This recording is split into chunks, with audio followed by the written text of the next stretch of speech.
Голубь – символ Благовещенска. Он изображен на гербе и города, и района. А все почему? По легенде, первый камень в основании будущего медиплавильного завода именно здесь был заложен в праздник православной Благовещения. Кстати, символом праздника также является белый голубь. Благовещенск – самый близкий к столице республики город. Его еще называют спутником Уфы. Но у него есть свои традиции, менталитет и путь развития. Благоустройство, поддержка предпринимательства и туризма, развитие инфраструктурных и социальных проектов. И сегодня мы увидим, как власти муниципалитета хотят сделать комфортным район для всех.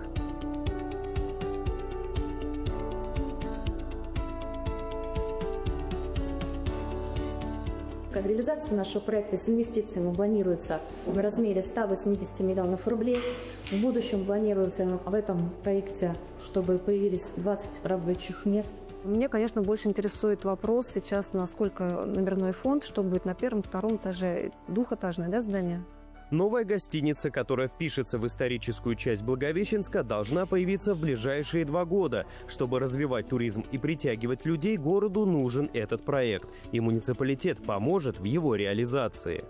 Анна Николаевна, сегодня у вас день начался с предпринимательского часа. Очень большое внимание уделяете как раз и развитию экономики, общению с предпринимателями. Насколько это важный такой пласт работы? Занятость населения – это развитие сферы услуг на территории города. Это важно иметь работу с хорошей заработной платой и не уезжать в другие города. Это для нас тоже такой важный элемент. Благовещенск имеет статус территории опережающего развития. Есть преференции и льготы для инвесторов. Жители города теперь все больше стремятся открывать свое дело, зная, что получат поддержку. Программа СПК была. Мы писали бизнес-план на покупку бытовой техники.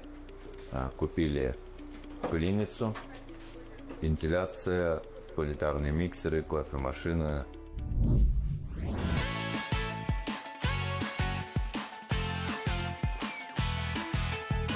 Ребят, скоро у нас будет скейт-парк, так что готовьте скейты свои, будете кататься, самокаты. Велики еще. Мы с сестрой любим кататься на самокатах и скейтбордах. Так что будущий скейт-парк в 700 квадратных метров точно пустовать не будет. В июле этого года юные поклонники скейтборда и самокатов смогут кататься в свое удовольствие. Планируют завершить к концу июля, 20 июля, да? Очень надеемся, у нас будет День города, 270 лет. Я думаю, мы сделаем какое-то мероприятие красочное для наших детей, в том числе при открытии. Благоустройство набережной городского пруда. То есть это у нас получается единая локация. Общая длина пешеходной зоны будет более 1,5 километра, что одной из самых больших в республике получается пешеходная зона. Мы благоустраиваем по левую сторону. Здесь у нас будет пергола с качелями и новые скамейки с урнами. Здесь мы обновляем и вывести скамеечный фонд, который... Это получается одна качеля. И сколько скамеек? Две качели, да. 2 качели и сколько скамеек? 22 скамейки. Благоустройство набережной рядом с парком и прудом – еще одна мечта благовещенцев, которая может стать реальностью. Заявка на всероссийский конкурс благоустройства подана. План сформирован с учетом пожеланий жителей. Хотелось бы ваше мнение, может быть, что бы вы хотели здесь видеть и насколько наш проект соответствует? В социальных сетях мы, конечно, видели проект по благоустройству. Во-первых, очень отрадно, что это в исторической части города. Я здесь живу с самого детства в исторической части города и душой болею за это место, да, чтобы до конца, потому что уже то, что сделано, Воскресенские ряды, это огромный плюс. Очень жалко, что в мое детстве такого не было проекта, и рада за своих детей, что они гуляют безопасно для них. Я могу их спокойно отпустить одна, и они катаются, развлекаются.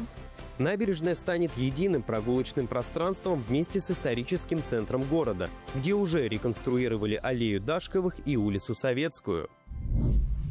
Алексей, здравствуйте. Здравствуйте. Расскажите о себе. Так, для протокола сразу. Ага, все, спасибо большое. Да. Пожалуй, к нам на площадку. Руководство муниципалитета – частые гости на стройплощадках. Этот дом был долгостроем, но власти сумели привлечь нового инвестора и застройщика. И в этом году одна секция будет сдана. Свои квадратные метры получат и дети-сироты. Осталось 3 месяца, да? Достаточно нам придется поработать, очень много работы. Все курс. Здесь надо усиливаться. У нас по срокам мы когда должны принять?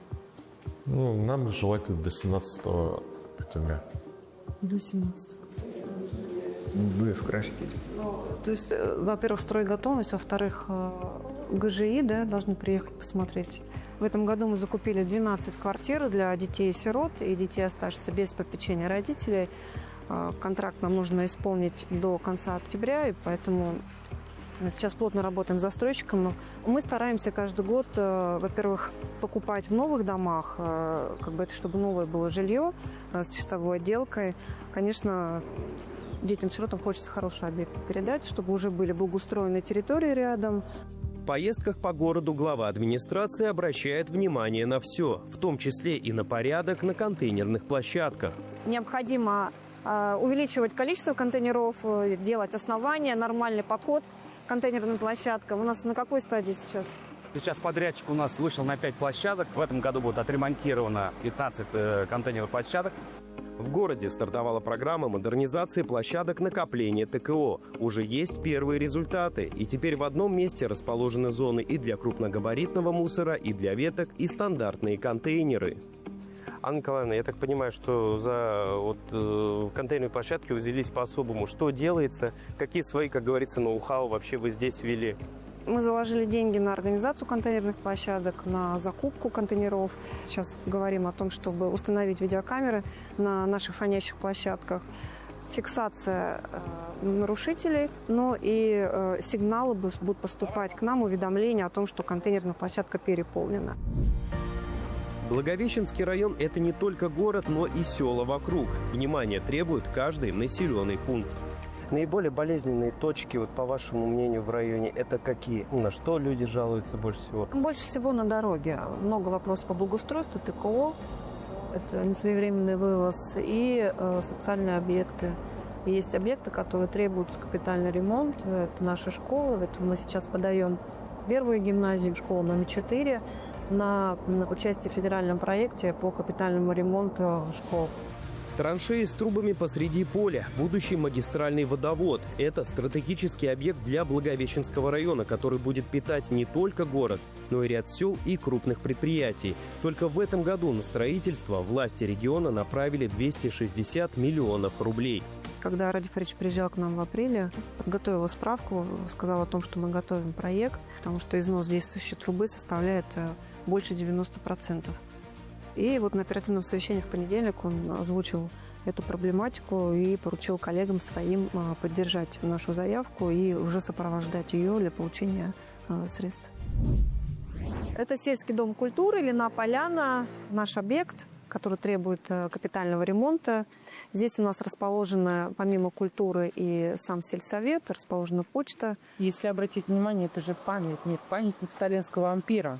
А в свое время, когда клуб был работоспособный, полностью загрузка было 10 творческих коллективов, мы проводили здесь районные мероприятия, до 500 мероприятий в год, и посещаемость до 5000 людей была.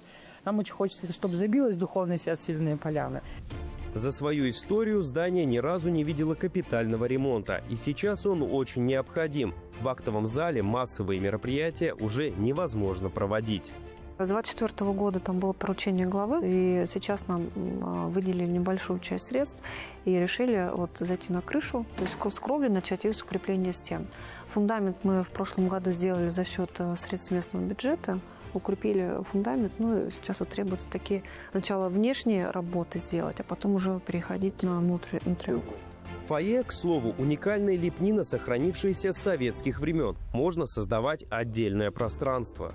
Я вот здесь, например, вижу прям фойе, это реально музей, и я думаю, это будет ваша изюминка, ваша фишка. В Ильино-Поляне возле мемориала сейчас идет обустройство парка «Доблесть». Зоны отдыха и спортивные площадки появятся благодаря программам «Комплексное развитие территорий» и «Формирование комфортной городской среды». Понимали, что одной программы комплексного развития не получится, и нам необходимо будет участвовать в других программах.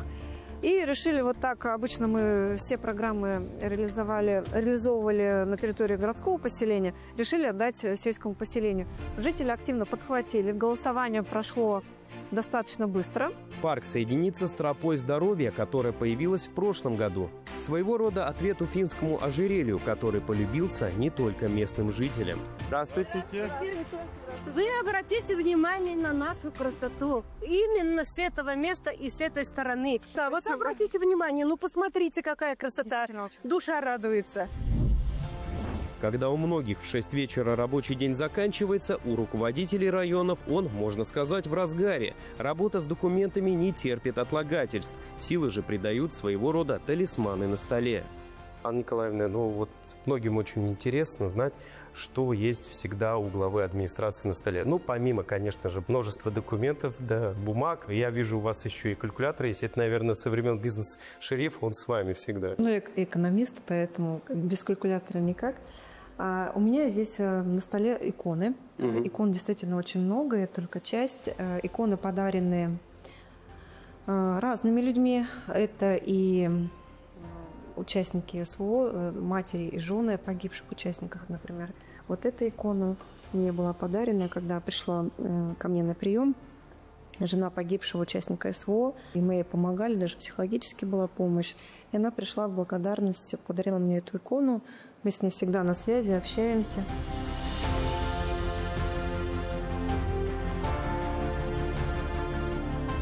У нас есть такая рубрика в передаче «Блиц». И хотелось бы буквально 2-3 словами, чтобы вы отвечали на вопросы. С удовольствием. Да, первый вопрос такой.